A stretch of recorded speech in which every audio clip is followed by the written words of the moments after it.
उषा का बड़ा सपना था कि उसकी 6 साल की बेटी रिया पढ़ लिख कर एक बड़ी अफसर बने। इसके लिए उषा लोगों के घरों में झाड़ू पोछा बर्तन करके कुछ पैसे कमाती, लेकिन उन पैसों को उसका शराबी पति चुरा कर ले जाता और उनसे शराब पीता। एक रोज वो घर आया और उषा से मारपीट कर पैसे मांगने लगा। जब उसने पैसे देने से इनकार कर दिया तो उसने भरी बरसात में उषा और रिया को घर से निकाल दिया। दोनों माँ बेटी पैदल इधर उधर भटकने लगी। माँ, बहुत भूख लगी है, भूख के मारे मेरा पेट बहुत दुख रहा है। माँ, मेरी बच्ची तू चिंता मत कर, दुर्गा माँ हमारी मदद जरूर करेंगी। हे दुर्गा माँ, हम गरीबों पर रहम कर माँ। उषा और रिया दुर्गा माँ की बहुत बड़ी भक्त थी। उस रोज सारा दिन भूखी प्यासी दर दर भटकती रही। फिर एक ढाबे वाली की नजर उन पर गई तो उसे उन पर तरस आ गया और उसने उन माँ बेटी को भरपेट खाने को दिया।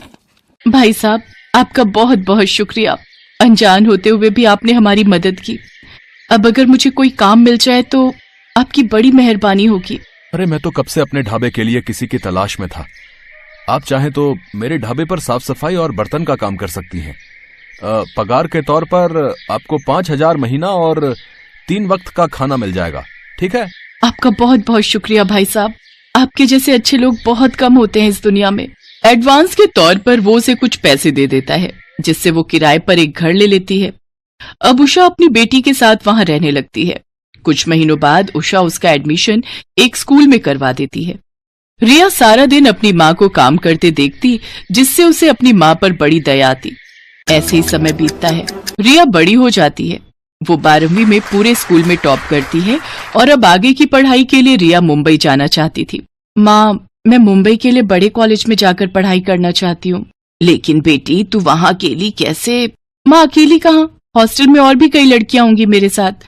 और आप ही तो चाहती थी ना कि आपकी बेटी आसमान छुए। तो अब उड़ने का वक्त आ गया है माँ।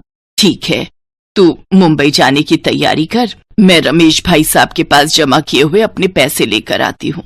रिया मुंबई के एक बड़े कॉलेज में एडमिशन ले लेती है और वहां जाकर आगे की पढ़ाई करती है। उषा हर रोज फोन पर अपनी बेटी से बात करती और उसका हालचाल पूछती रहती। दिवाली की छुट्टियों पर हर साल रिया अपनी माँ के पास दिल्ली रहने आती। रिया के कॉलेज का आखिरी साल रह गया था। वो खूब मन लगाकर पढ़ाई करती थी। फाइनल ईयर के लास्ट एग्जाम वाले दिन जैसे ही रिया एग्जाम हॉल से बाहर आती है तो उसे दिल्ली से रमेश काका का फोन आता है। रिया बिटिया, उषा बहन की हालत बहुत खराब है। उन्हें मैंने सरकारी अस्पताल में भर्ती करवा दिया है। तू जल्दी से ट्रेन पकड़कर दिल्ली आ जा। उस रोज तेज आंधी तूफान और भयंकर बारिश की खबरें लगातार न्यूज चैनल्स पर दिखाई जा रही थी। रिया जैसे तैसे करके रेलवे स्टेशन पर पहुंचती है, लेकिन वहां ज्यादातर ट्रेन बारिश के कारण स्थगित कर दी गई थी। सिर्फ एक ट्रेन दिल्ली के लिए जाने वाली थी, लेकिन उसकी सभी सीट्स बुक हो चुकी थी। फिर काफी देर तक स्टेशन पर भटकने के बाद थक हार कर रिया वहीं रेलवे स्टेशन पर बैठ जाती है और उसकी आंख लग जाती है। तभी उसके सपने में माँ दुर्गा आती हैं। बेटी रिया, तू चिंता मत कर, अब जो अगली ट्रेन आएगी तो उसमें चढ़ जाना और फिक्र मत कर, तू अपनी मंजिल पर सही सलामत पहुंच जाएगी। रिया के कानों में ट्रेन के प्लेटफॉर्म से चलने की आवाज आती है। वो झट से उठती है और बिना कुछ सोचे समझे उस ट्रेन में चढ़ जाती है। ट्रेन अपनी मंजिल के लिए निकल पड़ती है। वो ट्रेन काफी लोगों से भरी पड़ी थी। तभी वहाँ टीसी आता है। टिकट। सर, वो टिकट तो मेरे पास नहीं है। अच्छा, तो इसे क्या अपने बाप की ट्रेन समझकर चढ़ गई? चलो उतर यहाँ से, चल। सर, आप मेरी बात तो सुनिए। इतने में वहाँ एक औरत दुर्गेश्वरी आती है जो उस ट्रेन की ड्राइवर थी।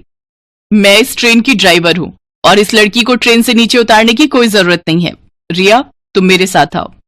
दुर्गेश्वरी उसे अपने साथ ड्राइवर सीट के साथ वाली सीट पर बिठा लेती है। जहाँ रिया को इस खराब मौसम में कुछ भी दिखाई नहीं दे रहा था, तो वहीं दुर्गेश्वरी उस तेज बारिश और तूफान में भी काफी स्पीड में ट्रेन चला रही थी। ये देख रिया हैरान थी, लेकिन तभी उसे अपनी माँ की चिंता सताने लगी और वो आंखें बंद करके हाथ जोड़कर दुर्गा माँ से प्रार्थना करने लगी। हे दुर्गा माँ, मेरी माँ को कुछ मत होने देना, उसे एकदम सही सलामत और ठीक कर देना। तुम दुखी मत हो रिया, तुम्हारी माँ को कुछ नहीं होगा, वो बिल्कुल ठीक हो जाएगी। कुछ देर बाद ट्रेन अपने प्लेटफॉर्म पर पहुंच जाती है। आपका बहुत बहुत शुक्रिया मैडम। आपका नाम? दुर्गेश्वरी नाम है मेरा। लोग मुझे प्यार से दुर्गा भी कहते हैं। रिया, ये फूल तुम दुर्गा माँ का नाम लेकर अपनी माँ के माथे पर लगा देना, फिर चमत्कार देखना। रिया हड़बड़ाहट में अस्पताल पहुंचती है, जहां उसकी माँ की सांसें तेज तेज चल रही होती हैं। फिर उसे उस फूल के बारे में ध्यान आता है। वो दुर्गा माँ का नाम लेकर उसे उषा के माथे पर लगा देती है। उसके छूते ही उषा एकदम ठीक हो जाती है। फिर रिया अपनी माँ को सारी बात बताती है। रिया को ट्रेन की सारी बात याद आती है। आंधी तूफान में भी ट्रेन चलाना, मेरे बिना बताए मेरा नाम जान जाना, उनके दिए फूल से माँ का ठीक हो जाना, ट्रेन के अंदर माँ दुर्गा एक्सप्रेस का लिखा होना और उनका नाम दुर्गेश, दुर्गा यानी कि वो माँ दुर्गा थी जो खुद माँ दुर्गा एक्सप्रेस लेकर मुझे छोड़ने आई थी। मेरी माँ मेरे सामने आई और मैं उन्हें पहचान भी नहीं पाई। माँ मुझे क्षमा करना। जय माँ दुर्गा, तेरा लाख लाख शुक्र है।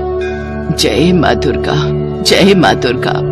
कुछ दिन बाद वो घर आती है और माता का जागरण करवाती है।